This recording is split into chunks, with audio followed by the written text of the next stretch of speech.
Hello everyone, welcome to Vajiram pointers daily prelims analysis dated 30 July. पहला article जो है वो सैफरन कल्टीवेशन के बारे में है। तो पहले हम देख लेते हैं इसके बारे में फैक्ट्स। इंडिया जो है वो सेकंड लार्जेस्ट प्रोड्यूसर है इसका आफ्टर ईरान।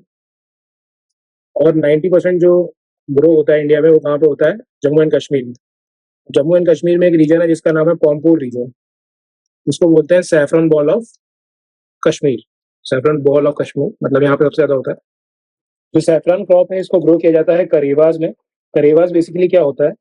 ये लेकेस्ट्रीन सॉइल डिपॉजिट्स होते हैं। अब लेकेस्ट्रीन का मतलब क्या होगा कि ये लेक लेक के डिपॉजिट से बने हुए हैं। एक्चुअली क्या था कि प्लीस्टोसीन पीरियड में, मतलब एक जियोलॉजिकल टाइम पीरियड है पहले का, उस टाइम पे यहाँ पे लेक हुआ करती थी।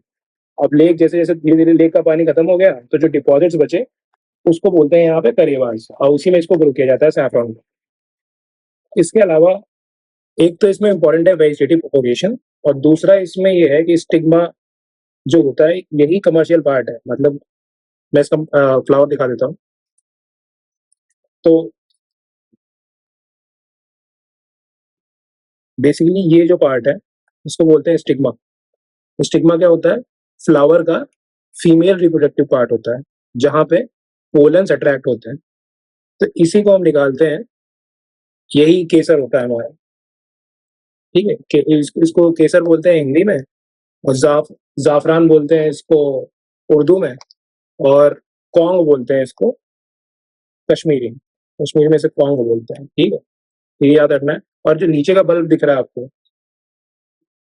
ये नीचे का जो बल्ब दिख रहा है, ये जैसे आप देख रहे हो अनियन की तरह। तो वेजिटेटिव प्रोपगेशन क्या होता है कि इसके एक पार्ट को कट करके अगर आप इसको प्लांट कर दोगे तो ये फिर से एक नया जैफरन का प्लांट बन जाएगा। तो इसे बोलते हैं वेजिटेटिव प्रोपगेशन। बेसिकली क्या होता है वेजिटेटिव प्रोपगेशन में? होता है कि किसी भी प्लांट के उसके पार्ट से भी नया प्लांट डेवलप हो सकता है। नेक्स्ट चलते हैं।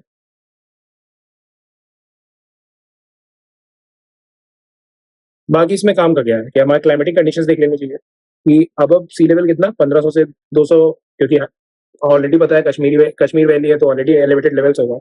और इसका जो शुरू में प्लांटिंग पीरियड होता है, सोइंग पीरियड, वो होता है जून से लेके ऑलमोस्ट अगस्त तक, और इसका जो हार्वेस्टिंग पीरियड होगा वो होगा अक्टूबर में। तो आप कंडीशंस देख लो कि एक तो JNK में है, तो विंटर जो होंगे वो माइनस में टेम्परेचर जाएगा, और समर्स वाला टेम्परेचर है ये थोड़ा हाई रहेगा। और दूसरा इसको कैल्सरस सॉइल चाहिए होता है, Sandy calcareous soil. Calcareous soil का मतलब इसमें कैल्शियम कार्बोनेट होना चाहिए, और एसिडिक सॉइल होना चाहिए। मतलब पीएच इसका होना चाहिए 6 से लेके 8 तक ऑलमोस्ट। बाकी इसमें क्रोसिन प्रेजेंट होता है। क्रोसिन आपको पता है सर दर्द के लिए ली जाती है 8%, इसलिए इसकी मेडिकल प्रॉपर्टीज भी हैं, कॉस्मेटिक बनाने में यूज होता है। हाँ, और तो ये न्यूज में क्यों था? ये न्यूज में इसलिए आया कि क्लाइमेट चेंज की वजह से यहाँ रेनफॉल का पैटर्न चेंज हो गया है, जिसकी वजह से अब जो फार्मर्स हैं ये एप्पल ऑर्चर्ड्स ग्रो कर रहे हैं या फिर मस्टर्ड की तरफ जा रहे हैं। ऑल्सो यहाँ पे प्रॉब्लम है सीमेंट पोल्यूशन की।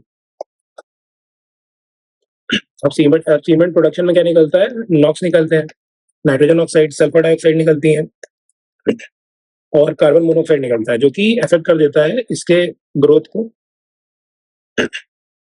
इस वजह से भी ये प्रॉब्लम है सैफरॉन कल्टीवेशन से रिलेटेड। बाकी इसको 2020 में जीआई टैग भी मिल गया है। तो चार्ल्स डार्विन फ्रॉग के बारे में ऑलरेडी मैं शायद डाउन टू अर्थ के 30 जुलाई वाले 30 नहीं 29 जुलाई वाले एडिशन में मैं डिस्कस कर चुका हूँ।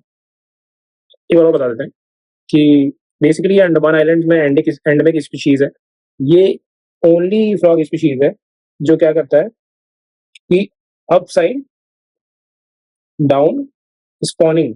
स्पॉनिंग मतलब अपने टेडपोल्स वगैरह को जन्म देना, और प्लस मीटिंग। जो मीटिंग करता है ये भी अपसाइड डाउन होकर करता है, मतलब उल्टा करके ये दोनों चीज करता है। ये इसकी यूनिक प्रॉपर्टी है। ऐसी यूनिक प्रॉपर्टीज आती है फिल्म्स वगैरह। और आईयूसीएन जो स्टेटस है इसका वल्नरेबल है। बस इतना ही काम पता। नेक्स्ट, इंटरनेशनल लेबर ऑर्गेनाइजेशन के बारे में ऑलरेडी मैं 30 जुलाई के द हिंदू न्यूज़पेपर में डिस्कस कर चुका हूँ, बट यहाँ भी बता देता हूँ। ये बेसिकली स्पेशलाइज एजेंसी है, पहली फर्स्ट स्पेशलाइज एजेंसी थी यूएन की 1946 में, और ये इवन यूएन से पहले बनी हुई है। ये 1919 में ट्रीटी ऑफ वर्सेलिस जो फर्स्ट वर्ल्ड वॉर के बाद साइन हुई थी, उससे इस बॉडी को बनाया गया है। और तब तो यूएन हुआ नहीं करता था, तब लीग ऑफ नेशन करके एक बॉडी थी, तो उसकी एसोसिएट बॉडी थी ये, ठीक है। बाकी इसमें काम का क्या है कि इसका जो हेडक्वार्टर है वो है जेनीवा स्विट्जरलैंड में। 187 मेंबर्स हैं इसमें। और बाकी क्या है कि it is the only tripartite UN agency, मतलब कि ऐसी यूएन एजेंसी है जिसमें जो स्टेक होल्डर है वो गवर्नमेंट भी है, एम्प्लॉयर्स भी हैं, वर्कर्स भी हैं, ये याद रखना है। बाकी इसमें कुछ काम का नहीं। तो ये शुरू हो गया फालतू करंट अफेयर्स। अब ये फालतू क्यों है? क्योंकि इनके आने के चांसेस बिल्कुल नील है, लेकिन फिर भी वर्ड एसोसिएशन पता होना चाहिए कि मतलब ब्रॉडली पता होना चाहिए, और ऊपर से टेस्ट सीरीज में मार्क्स अच्छे आते हैं तो कॉन्फिडेंस लगता है। तो ऑरोपॉज फीवर जो है ये बेसिकली ब्राजील में अभी मिला है, और ये जूनोटिक आर्बो वायरल डिजीज है। जूनोटिक का मतलब capable of animal to human spread. Arbo viral का मतलब क्या हुआ?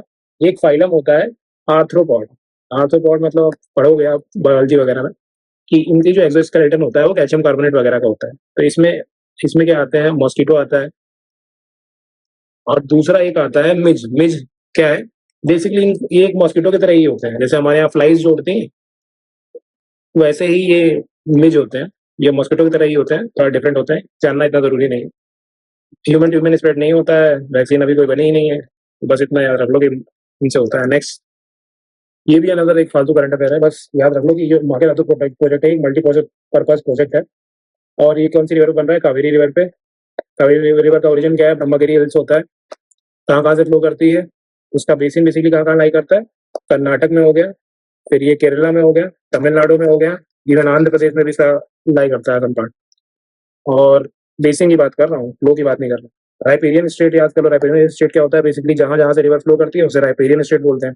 लोअर राइपेरियन का मतलब हो गया जो नीचे वाले हैं। ऊपर जैसे मान लो जहां से फ्लो कर, जैसे कर्नाटक से ओरिजिन हो रहा है इसका, तो जो अपर राइपेरियन स्टेट होते हैं ये क्या करते हैं? वाटर का फ्लो कंट्रोल करते हैं, जिसकी वजह से ये लोअर राइपेरियन स्टेट होते हैं इनको दिक्कत आती है, जैसे तमिलनाडु को दिक्कत आ रही है। तो बस इतना याद रख लो, इतना बहुत है। इस पे आए दिन कुछ ना कुछ चलता रहता है। ये तो बिल्कुल बोगस है, ये भी फालतू है। बस इतना याद रख लो कि अगर कोई साउथ साउथ कॉपरेशन का अगर हमारा इनोवेशन सेंटर आया तो वो बेसिकली यूनेस्को का है।